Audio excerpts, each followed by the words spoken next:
All across rural America right now, there are solid farmhouses sitting on 5, 10, even 50 acres of raw land at prices that look like typos. Not teardowns, not flood-prone lots, not properties with a condemned structure and 3 liens on them. Actual homes on actual land that should have been snapped up 2 years ago, sitting on the market for months, sometimes well over a year, with price reductions nobody seems to be responding to. Today I'm covering exactly why these properties are still sitting there, which specific reasons are legitimate concerns you should actually factor in before buying, and which reasons are buyer hesitation based on perception rather than reality that smart buyers are quietly exploiting right now. Stay with me until the end, because the regional breakdown covers 5 specific states where the price-to-acreage ratio is the most favorable it has been in over a decade, and where the reasons they're affordable are far more manageable than most buyers assume. Welcome back to Homes in Haven. This channel is strictly dedicated to independent, data-driven analysis and raw building science for owner-builders and rural property buyers who want real answers. No corporate sponsorships, no marketing hype, no recycled content. If you want completely fresh research on your feed every single week, hit that subscribe button right now. Let's get into it. Let's start with the market context, because the existence of sub-$150,000 farmhouses on acreage in 2026 seems to contradict the broader narrative of a tight, expensive real estate market. Both things are true simultaneously, and understanding why requires looking at the two-speed nature of rural real estate right now. The rural land market in 2026 is a market of stability with modest growth in select segments and significant stagnation in others. The segments performing well are premium, multi-use, amenity-ready parcels near growing towns with broadband access and commutable distance to employment. The segments that are flat, declining slightly, or sitting on the market with repeated price reductions are traditional single-use agricultural tracts and farmhouses in counties where population is declining, broadband access is limited, and the nearest employer is more than 45 minutes away. That second category is precisely where the cheap farmhouses with acreage are concentrated. And here's the honest truth that most real estate content never says directly. The reasons these properties are affordable are real. They're not being ignored because buyers are irrational. There are specific friction points that eliminate most of the buyer pool, and understanding each one clearly allows you to determine whether that friction point is a deal breaker for your situation or a manageable challenge that most of your competition is incorrectly treating as a deal breaker. A fundamental principle applies here. A low price on its own does not indicate whether a parcel is suitable for building, holding long-term, or living in without significant investment. Treat price as the start of your review, not the reason to buy. That's the framework we're using for everything we cover today. This is the single biggest legitimate deal breaker for the modern buyer pool, and it's the reason more properties are sitting unsold in 2026 than any other single factor. Rural counties can have inconsistent broadband and cell service. If remote work matters, you must verify actual coverage at the property address, not the nearest town. That distinction is critical. A county seat with fiber internet and a farmhouse 15 miles down a rural road with no connectivity are not the same thing, and listings almost never make this distinction clearly. In 2026, a significant percentage of the American workforce works remotely full-time or hybrid. For those buyers, a rural property without verified broadband access is not a lifestyle compromise. It is a functional impossibility. They cannot do their jobs from the property. This is why entire counties with genuinely beautiful land, solid farmhouses, and prices that would seem impossible anywhere near a city are sitting on the market. The buyer pool for a property without confirmed high-speed internet access has been reduced to cash buyers, retirees, and buyers whose income doesn't depend on consistent broadband. The honest opportunity, broadband access, is an active, moving target in 2026.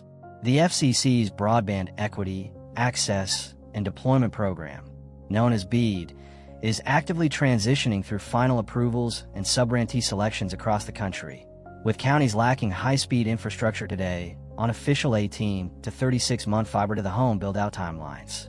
A property that has no broadband today, but sits within a county with an active BEAD program allocation, is a meaningfully different investment than one with no path to connectivity at all.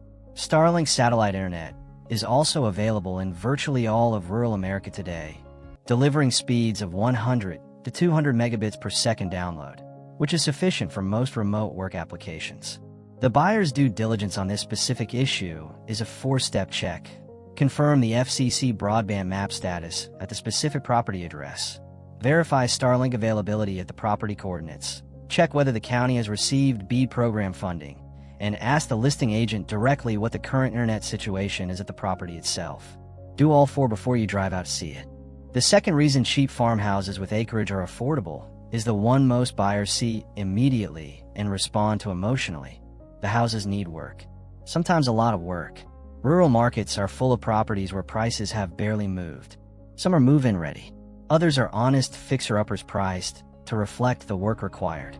And the lowest priced properties in every rural county tend to be the ones where the listing agent says plainly what the rest of the listing photos are already communicating. The house is rough, it's seen better days, and it will need significant work before it functions comfortably as a primary residence. This is where most buyers make one of 2 mistakes. The first mistake is dismissing every fixer-upper based on cosmetic condition visible in listing photos. Peeling paint, dated kitchens, carpet over hardwood floors, overgrown landscaping, and outdated bathrooms are all cosmetic problems. They're priced into the discount and are solvable with time, labor, and a realistic renovation budget. The second mistake is failing to distinguish cosmetic problems from structural or systemic failures. Every cheap farmhouse requires a full professional inspection, and for rural properties that inspection scope needs to be broader than a standard residential inspection. We'll cover exactly what that inspection checklist should include in Section 7. The financing nuance that needs to be said directly.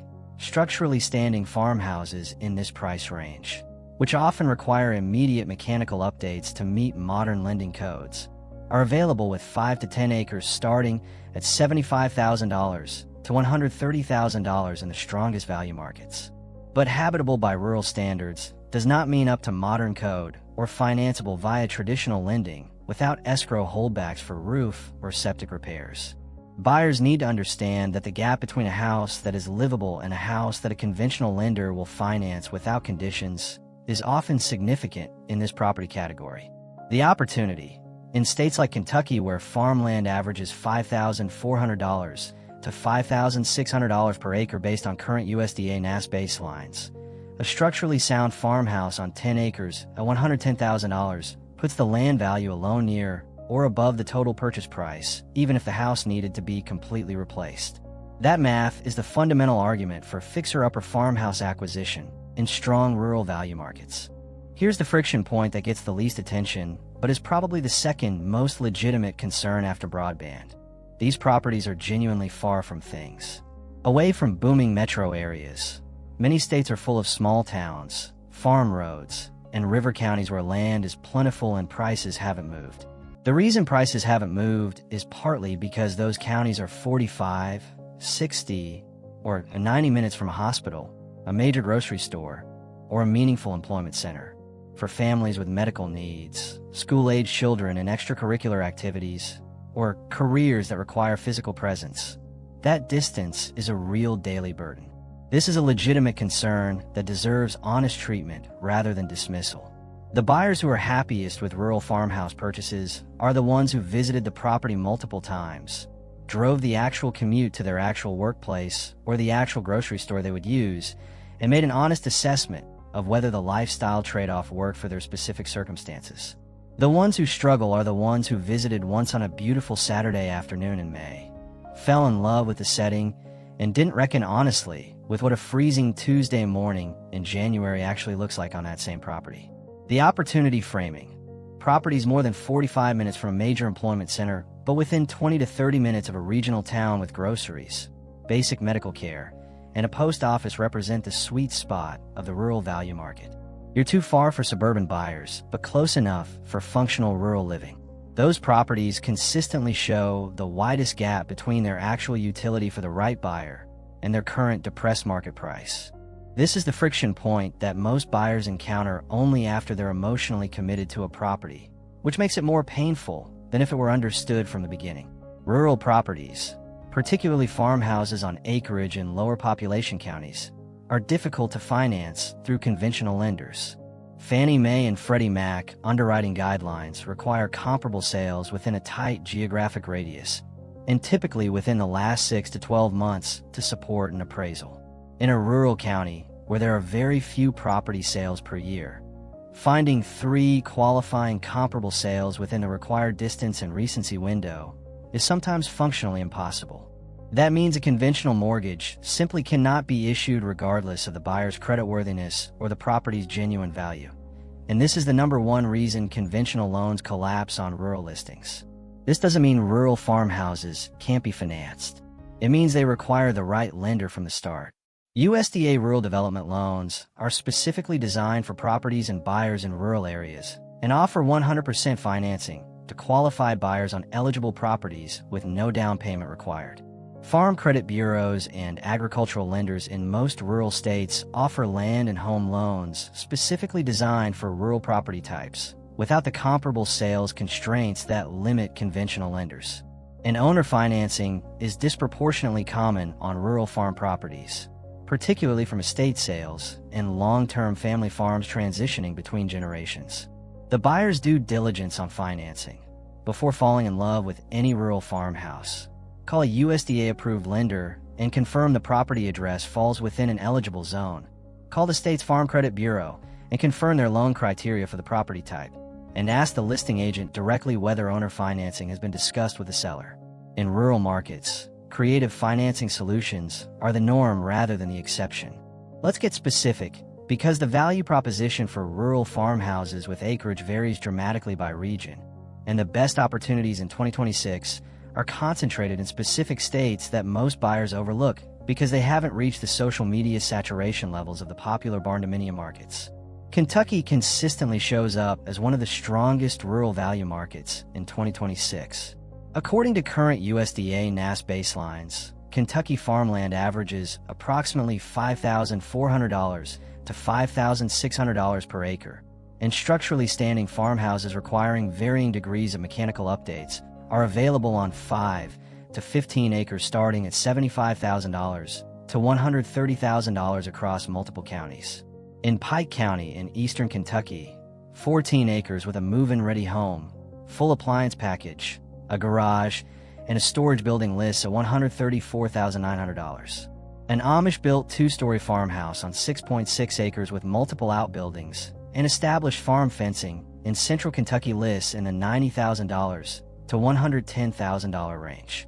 Properties here tend to attract long-term owners rather than short-term speculation, which keeps local communities stable and infrastructure maintained. North Carolina has 2 distinct rural markets that behave completely differently.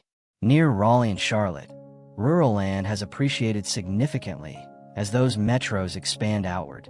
Away from those metros, particularly in the eastern river counties and the western mountain counties, farmhouses on meaningful acreage are available at prices that have barely moved.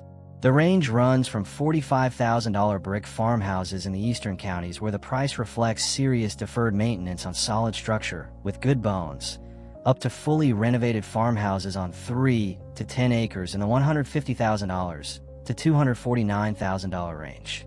North Carolina is one of the last states on the East Coast where you can still buy a house with real acreage at prices that look impossible by coastal standards. Missouri holds near $5,000 to $5,100 per acre for mixed-use rural property, according to USDA NAS data, with a strong tradition of rural homesteading communities, good highway access throughout most of the state, and farmhouses ranging from genuine fixer-uppers at $40,000 to $70,000 on 5 to 20 acres up to solid move-in ready properties in the $100,000 to $150,000 range. Oklahoma deserves specific mention because it represents one of the largest discrepancies between land quality and land price of any state in the country. At approximately $2,880 per acre for farmland, Oklahoma offers buyers more acreage per dollar than almost anywhere with comparable soil quality and precipitation. Farmhouses in rural Oklahoma counties with 10 to 40 acres regularly list between $80,000 and $150,000, and the state has permissive barn-dominium and alternative building regulations that make it one of the most builder-friendly states in the country if you want to add or replace structures on acquired land. West Virginia, at approximately $3,520 per acre for rural land, offers wooded properties with extraordinary natural character at prices that reflect the state's economic challenges rather than its land quality. Farmhouses in the eastern panhandle counties within commuting range of the Washington, D.C. and Northern Virginia employment centers represent some of the most undervalued residential real estate in the eastern half of the country. The commuting distance is real and not for everyone, but for buyers who can make it work, it's one of the sharpest value discrepancies available in 2026. A low price is the start of your review, not the reason to buy. Here's the practical framework for every cheap farmhouse with acreage that crosses your path. Step 1 is the connectivity check. Before you drive to the property, check the FCC broadband map at the specific address coordinates. Verify Starlink availability at those same coordinates, and call the county planning office to ask about any active BEAD program broadband infrastructure projects. A property without current broadband, but with confirmed Starlink and an active county build-out program on record, is a meaningfully better acquisition than the same property with no connectivity path at all. Step 2 is access and legal confirmation. Open a parcel map, not just the photo gallery. Compare nearby parcels instead of judging one listing in isolation. Confirm legal road access at the county recorder level, not just a visible dirt track on the ground. Without documented legal access, using the property can become difficult or impossible regardless of what the listing claims. Ask for the parcel ID and run it through the county GIS system yourself to confirm boundaries, easements, and any recorded encumbrances. Step 3 is the inspection scope specific to rural properties. Every cheap farmhouse requires a professional inspection with a focus that goes well beyond a standard residential checklist. Septic system condition and remaining useful life through a physical inspection and pump out, not just a visual assessment. Well water quality testing for bacteria, nitrates, and any regional contaminants specific to the local geology. Roof structure condition underneath the visible roofing surface. Foundation type and condition. Electrical panel and wiring type throughout the house. And specifically for older farmhouses built before 1960. A targeted check for original galvanized water supply lines that may have decades of internal corrosion, reducing them to a fraction of their original interior diameter, and degraded underground Orangeburg sewer pipes, which are the bituminized fiber drain lines used from the 1940s through the 1970s that collapse completely under the weight of the soil above them over time. Orangeburg failures are catastrophically expensive to discover after purchase and almost impossible to detect without a sewer scope inspection that sends a camera through the underground drain lines. Step 4 is the cost to make habitable estimate. The path from current condition to comfortable full-time occupancy in most cheap farmhouses runs $20,000 to $80,000, depending on what the Step 3 inspection reveals. Add that number to the purchase price and compare the result against what you'd pay for a comparable updated property in the same area. That math often still strongly favors the fixer-upper farmhouse on acreage. Step 5 is financing confirmation before you are emotionally committed. USDA rural development eligibility at the specific property address, Farm Credit Bureau criteria, and loan terms, and owner financing availability from the seller are the 3 questions that need answers before you fall in love with a listing. That's the complete, honest picture of why cheap farmhouses with acreage are still affordable in 2026. Which reasons are legitimate concerns requiring your due diligence, and which reasons are buyer hesitation you can intelligently navigate if the property is right for your situation.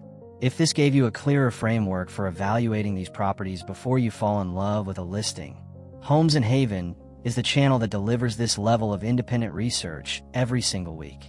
No sponsorships, no recycled content, no hype.